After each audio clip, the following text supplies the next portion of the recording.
All right, Chapter 3, moving right along. Just 2 months after releasing Ghosts 1 through 4, he released another album called The Slip. In this case, he made it entirely free off of his website. You just had to give your email address, and you could download the whole thing. And he made sure that you were getting high-quality downloads if you wanted them. It wasn't a situation where you got sort of crappy quality downloads and then you had to pay for the better ones. But it was a user option. You could get MP3 or a lossless file. And they did some fun things with the data where you could actually, Topspin ran the back end and provided them the data, and they put together these neat Google Maps or Google Earth charts where you could see where everyone else was downloading from. And then he made sure to connect with fans because the same day that they released this, they also released their 2008 concert listing so that you could easily download the music, listen to it for free, buy tickets immediately for the live show. And he made sure to make sure that the live show itself was a reason to buy because it wasn't just a concert, it was a whole entertainment experience that really got the fans excited and engaged and thrilled to be there. And he wasn't just doing this for Nine Inch Nails, his own band, but also for the opening bands. They released, again, a free downloadable EP, effectively, of songs, sample songs from all of the opening bands. So fans could listen to that and decide that they really liked certain opening bands and wanted to go and see those bands as well. So even then, despite the fact that the entire album was free, again, he gave people more reasons to buy by releasing it on CD and vinyl, but doing it in a way that offered additional exclusive materials. It was a limited edition. Each one was numbered, sort of going back to the Ghosts 1 through 4 situation, and there were tons of extras as well, giving people a real reason to buy. Now, Chapter 4 is you have to recognize that you can't just do this during an album release, and sort of the concept of the album release actually may be going away a little bit. You have to connect with fans and keep it up consistently. This is the Nine Inch Nails website, and I'm going to go through a lot of what he's doing very, very quickly because there's a ton of stuff here. But he's using it to create an ongoing connection. When you first log in, you see kind of what's new and what's going on, and then there's some obvious stuff that certainly lots of bands do. You can listen to the music or connect on various social networks. There's forums and there's a chat room. But then there's some other things that are a little bit less obvious. They've collected all different photos, aggregated different photos from Flickr from the various concerts, so it's not just the professional photos. They're sort of pulling in from other sources so you can see what other people saw at the concerts. Or what you missed at a concert you didn't go to. They're offering official wallpapers that you can download, and these are all put under a Creative Commons license so that you can share them or modify them. And in fact, you may notice, or you may have been wondering what the backgrounds are in this presentation. They're actually from the wallpapers that he offered that have been slightly modified so that I can make them look like a presentation. He's done another thing which was like the aggregating of the photos, aggregating videos. These are from YouTube, and some of them are professional videos, and a lot of them are just fans recording videos and putting them on YouTube, and he aggregates them all so you can see what other people saw or see your own stuff on his site. Now, notice this is YouTube music. There's no lawsuits involved. There's no takedown notices being sent. There's no demanding payment from Google. It's just using these videos to better connect with fans and giving them a reason to buy. Some other stuff he's done is encouraging remixing, putting up raw files, and then asking people to remix, listen to the remixes, rate them, share them. He's done some fun things, having contests on the website. They put hidden tickets. They did this thing where he suddenly put coordinates on his forums. People were running all over Los Angeles, and they found some free tickets hidden in a drain pipe somewhere.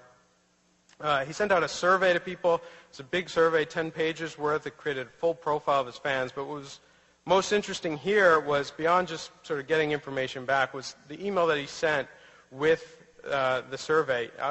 There's a lot of text here. You can't read it. But it's actually very funny, and he's kind of joking around in the email. And as Bob Lefsetz noted, it actually makes him sound human, which, the fact that that's noteworthy should say something about kind of the way people view the recording industry at times. Now, the final chapter, I say to be continued rather than the final chapters because it's not over yet. There's constant experiments going on.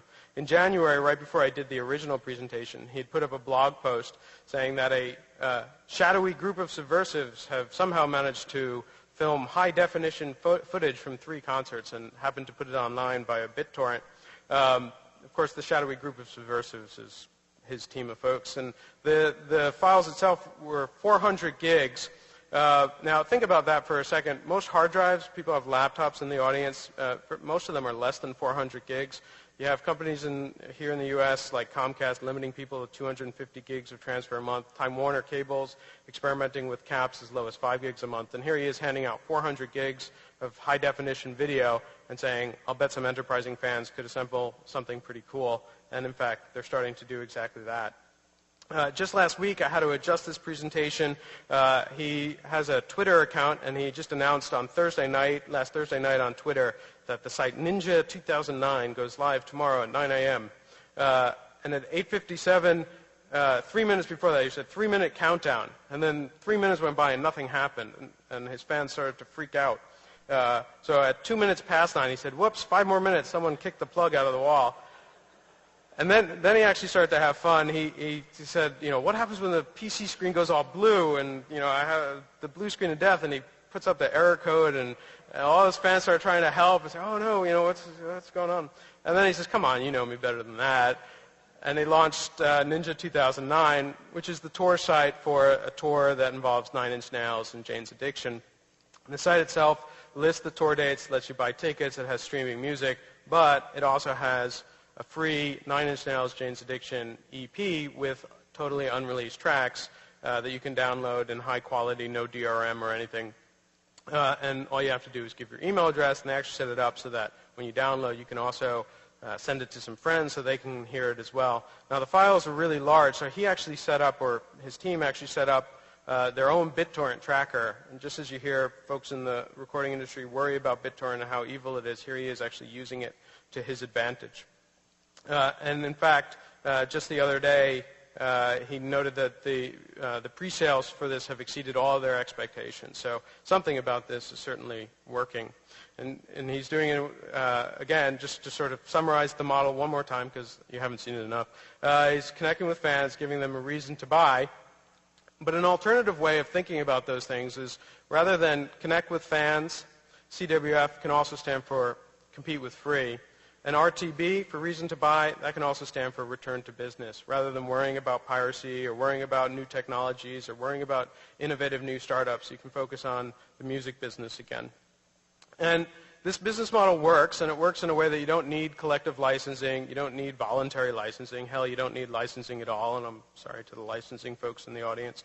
You don't need DRM, you don't need lawsuits, you don't need 3 strikes or graduated response or whatever they're calling it today. And technically, and this is the one that gets people really upset, you don't even need copyright. None of the things that he's done have really relied on copyright in order to make him any money. It just requires connecting with the fans, giving them a reason to buy. And it works for musicians both big and small. And this was one of the big complaints when I did the original presentation at Medemnet, which was focused entirely on Trent Reznor, which was the question of, he had already established a fan base, and that was, he was big because of the old industry. So the question is, does it work for others as well? So it does, that's the answer. And they're not doing the exact same thing, they're not copying it, but they are using this model in some very interesting ways. And I'm going to go through a few different examples of a few different musicians that are showing ways that they can do this, perhaps without the same initial starting point as Trent Reznor. This is a guy named Josh Freese. He's a session musician and a drummer. He's played with lots of bands, including Nine Inch Nails, Sting, Guns N' Roses, Devo. He released an album called Since 1972. He actually released it just last night, less than 12 hours ago. I had to throw in those screenshots late last night. And he connects with fans by giving them a whole bunch of different options, similar to what Trent Reznor did. And he gives them a reason to buy by adding value, but also by being absolutely hilarious